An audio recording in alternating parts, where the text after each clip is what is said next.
Palabras de alegría y esperanza. Según 22 domingo del tiempo ordinario del año 6, y la lectura de Lucas 14, 1, 7, 14. Y el comentario es del padre Fernando Armelini. Un buen domingo para todos. Varias veces en el Evangelio se menciona que Jesús fue invitado a comer. Jesús aceptaba la invitación de todos sin distinción. Así lo vemos sentado a la mesa junto a los publicanos y pecadores, pero también con los escribas y fariseos. Jesús era una persona que le gustaba compartir con la gente. No se nos ocurre imaginarlo comiendo solo, sentado en una mesita de un restaurante.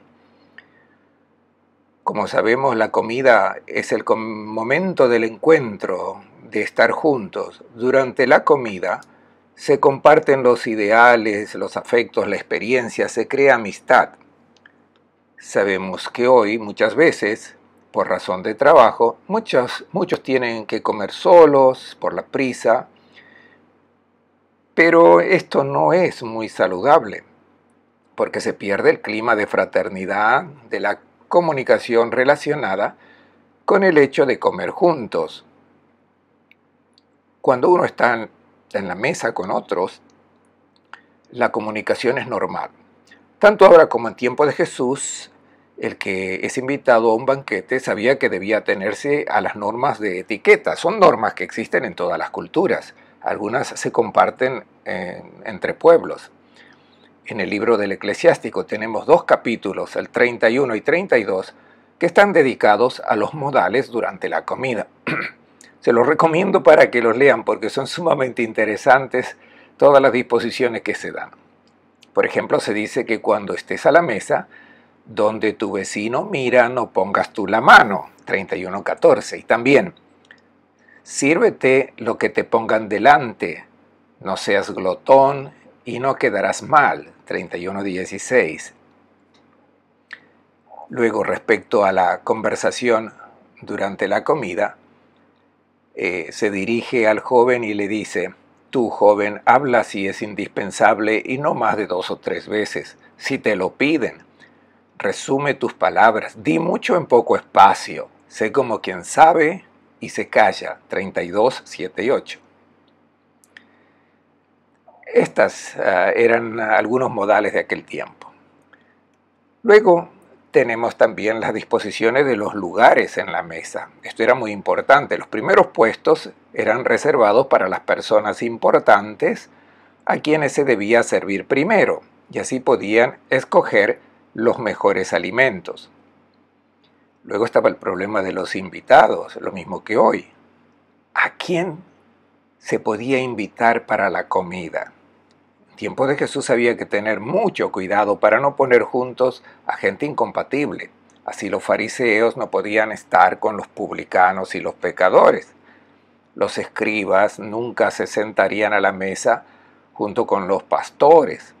Por tanto, había que prestar mucha atención a los invitados. Lucas nos presenta uno de tantos banquetes a los cuales Jesús ha participado. Escuchemos primero cuándo y quién es el que lo ha invitado. Un sábado que entró Jesús a comer en casa de un jefe de fariseos, ellos los vigilaban.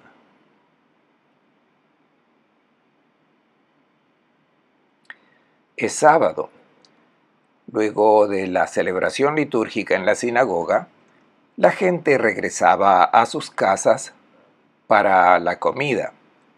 Y para esta comida era aconsejable invitar a los hermanos, padres, amigos, vecinos, y el ideal era poder invitar al rabino, que había presidido la celebración litúrgica de la palabra, pues así podrían continuar hablando durante la comida sobre el tema bíblico que había sido explicado en la sinagoga. Jesús ha aceptado la invitación de uno de los jefes de los fariseos. Ya están todos sentados alrededor de la mesa, según la jerarquía establecida por la tradición, La tradición establecía claramente cómo debían distribuirse los puestos. En el centro estaba el dueño de casa, seguido de las personas importantes que estaban invitadas. En este caso, Jesús estaría sentado junto al dueño de casa. Luego seguirían todos los demás, tomando en consideración su posición social, la función religiosa que desarrollaban, la riqueza y naturalmente también la edad. El texto dice: después que se sentaron a la mesa, ellos lo vigilaban. El término griego empleado aquí es paratereo, que significa lo tenían bajo control, no le perdían mirada. ¿Por qué tenían a Jesús bajo control, observándolo? Se trata de fariseos y saben que Jesús no se atenía a los modales y etiquetas de los fariseos. Era una persona un poco sospechosa, pues las costumbres de los fariseos requerían las purificaciones y Jesús no era un fanático de las purificaciones. Luego, y especialmente, tenían miedo que durante la comida se comenzase con discursos y conversaciones que pudieran ser inconvenientes, no por ser vulgar, sino porque se esperaba que Jesús hiciese alguna conversación sobre sus amigos, los publicanos, los pecadores. Y es por eso que vigilaban a Jesús durante la comida. Tendrían que estar prontos y listos para contradecirlo con citas bíblicas. Diría que este jefe de los fariseos debía saber muy bien quién era Jesús y que invitarlo a una comida suponía siempre un riesgo. Le podía caer mal la comida. Este banquete, celebrado en una casa de Palestina, ¿por qué lo narra Lucas? La razón es que en cierto momento Jesús ha puesto en discusión propiamente las normas de etiqueta y ha comenzado a hablar de los modales que hay que observar en otro banquete. Y el banquete realizado en Palestina era solo una imagen del otro banquete. La comida en Palestina se regía por algunas costumbres y modales, pero Jesús comienza a referirse a otro banquete, donde los modales a seguir son muy distintos. Por tanto, la comida en casa del fariseo es una excusa para hablar sobre cómo se debe comportar en la comunidad cristiana. Esta comunidad cristiana se presenta como una reunión de hermanos y hermanas para compartir un alimento. Jesús establece clara y detalladamente las nuevas normas que hay que observar, y el que no sigue estas normas debe quedarse fuera del banquete. Escuchemos cómo Jesús espera que uno se comporte en la comunidad.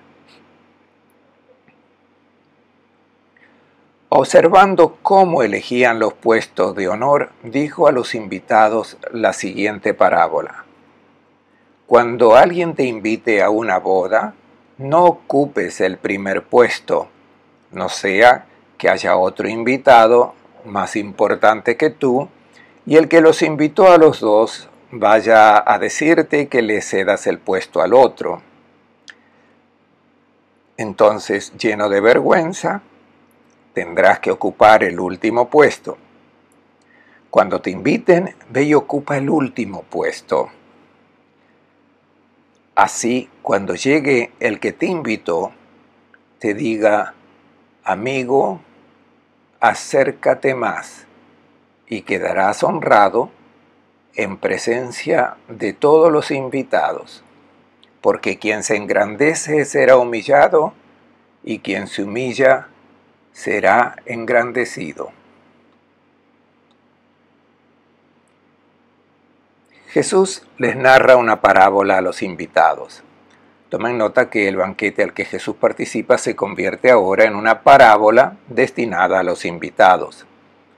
el término invitados es muy importante porque el término griego es keklemenus. Son los invitados a entrar, los llamados, los invitados a entrar en la comunidad de discípulos de Jesús en el reino de Dios.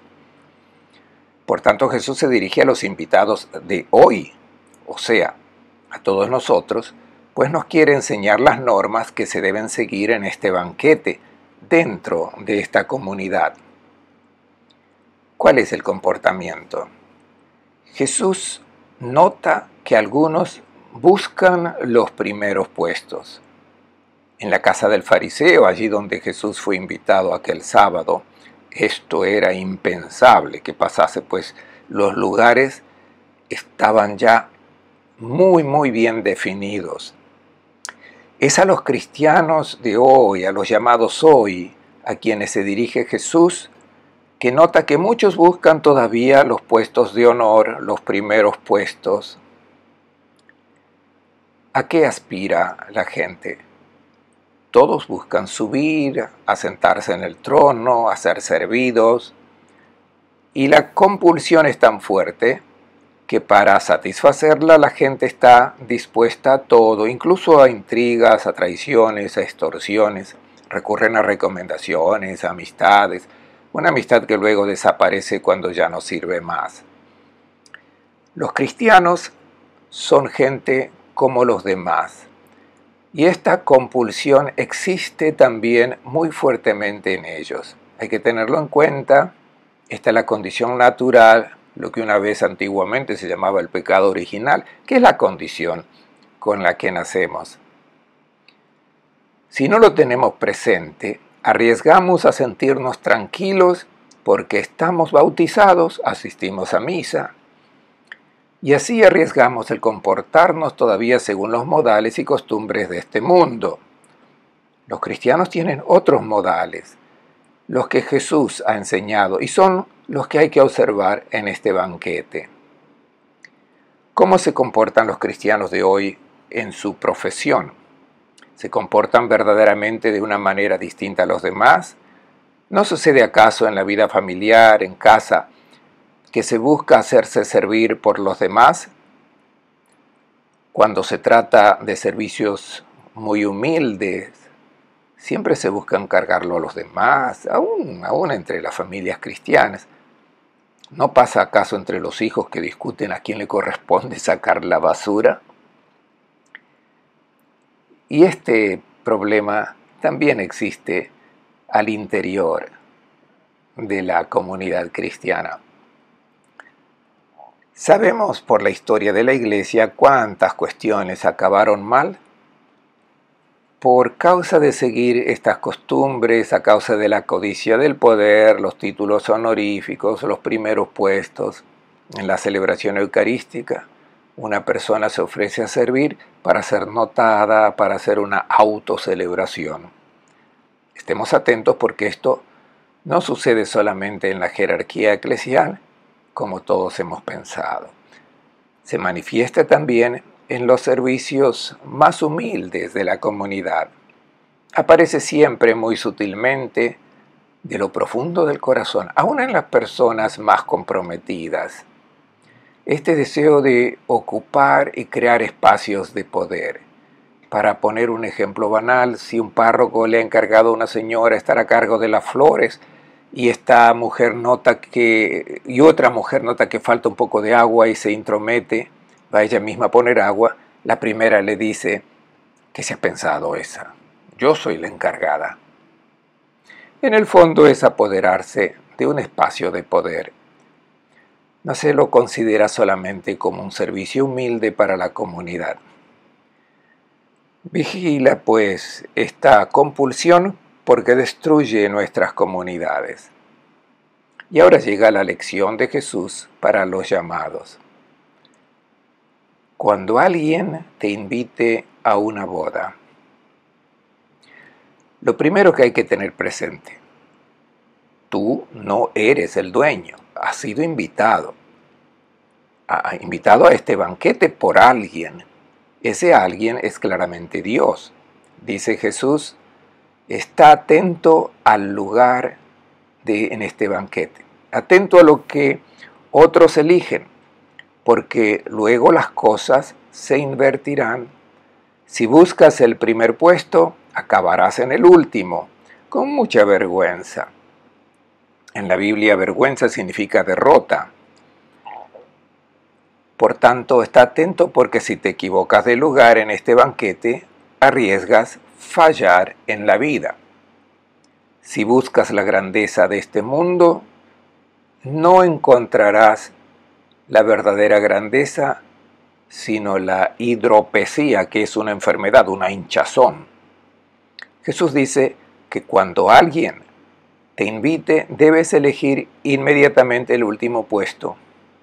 Un famoso rabino, el contemporáneo de Jesús, decía: pon atención cuando te inviten, elige 2 o 3 puestos por debajo de lo que te corresponde, así cuando llegue el dueño te dirá: sube más arriba. ¿Qué es mejor, que cuando llegue el dueño te diga sube más arriba o baja unos puestos? Jesús no dice subir unos puestos o ponerse unos puestos más abajo. No existe el más alto o el más bajo. Existe el primer puesto y el último. No existe el primero, el segundo y el tercero, no. O eliges el primer puesto o eliges el último. La tendencia natural es tratar de elegir el primero, el primer puesto, el puesto más alto. Jesús dice: pon atención, elige el último puesto. Y esto no por falsa humildad. Una antigüedad o espiritualidad del pasado sugería el humillarse, el aparecer miserable, el considerarte mejor al otro, cuando en realidad no era así.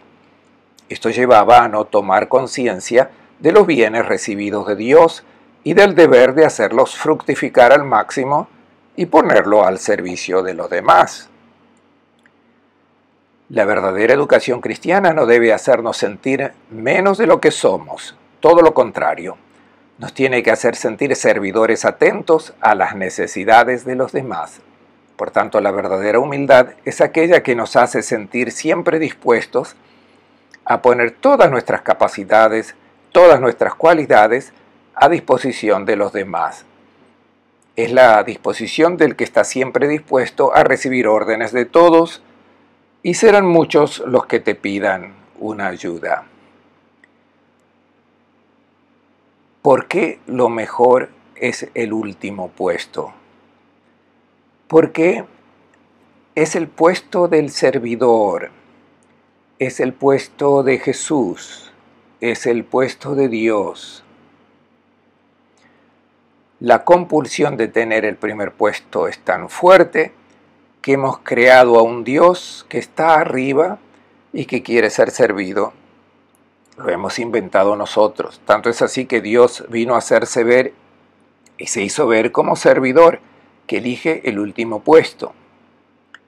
Y dice Jesús: si estás en el último puesto, vendrá el que te ha invitado, que es Dios, y te dirá: amigo, ven más arriba. Amigo es una hermosa palabra. Estás en sintonía con mis proyectos. Se busca la grandeza, pero la grandeza verdadera, que es la de Dios. Servir es un verbo casi despreciable para nosotros porque nos recuerda la palabra siervo, esclavo y por tanto una persona que no es libre. En realidad, es solamente libre el que sirve. La persona verdadera, la persona que es realmente completa, es la que ama. Y por tanto, cuando sirve, cuando está atenta a las necesidades de los demás, la persona que no está en disposición de servir todavía sigue sus propios instintos, por tanto no está libre para amar, de ser sí mismo. Si no se sirve, si no se construye amor, la vida es desperdiciada. Y Jesús, que es amor, no puede sino presentarse como siervo. Existe un último argumento respecto a los modales del reino de Dios. Se trata del problema de los invitados. ¿Quiénes son los que deben ser servidos? Escuchemos. Al que lo había invitado le dijo: cuando ofrezcas una comida o una cena, no invites a tus amigos o hermanos o parientes o a los vecinos ricos, porque ellos a su vez te invitarán y quedarás pagado. Cuando des un banquete, invita a pobres, mancos, cojos y ciegos. Dichoso tú, porque ellos no pueden pagarte, pero te pagarán cuando resuciten los justos.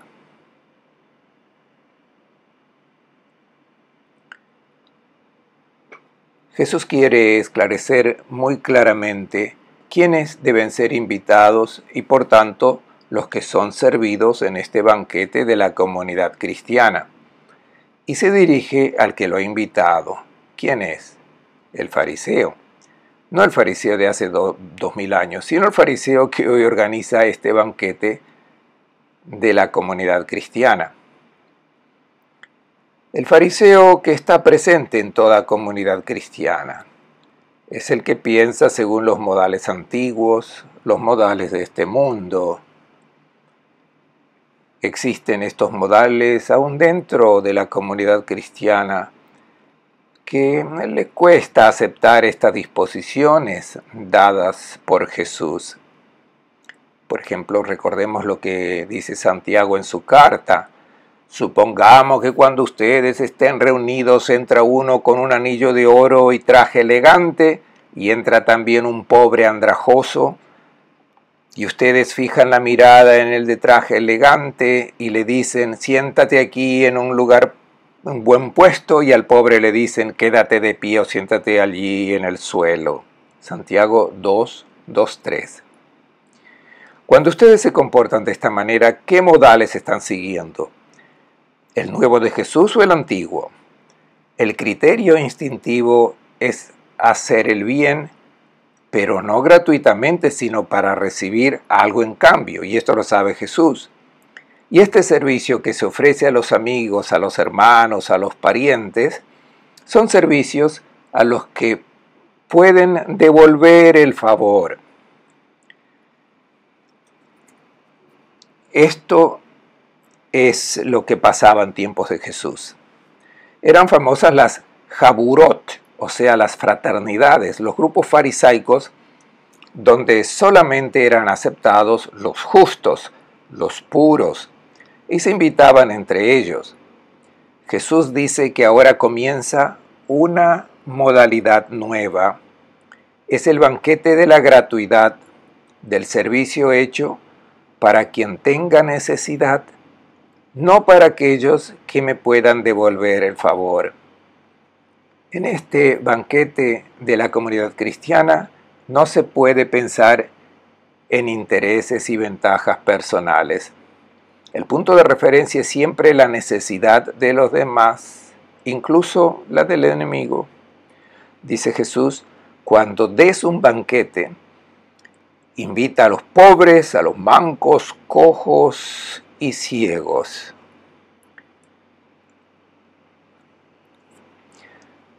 Todos tenemos un poco de algunas de estas condiciones que han sido enumeradas, la de aquellos que deben ser servidos.